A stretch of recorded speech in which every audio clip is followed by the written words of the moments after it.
These are my small vivariums. It's 12 by 12 by 18.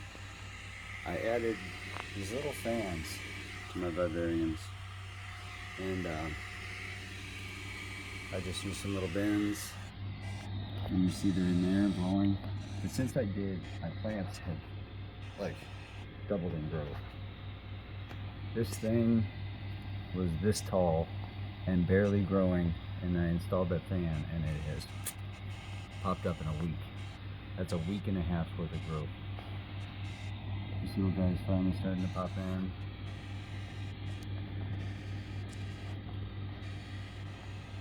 My Camellia is getting an offshoot.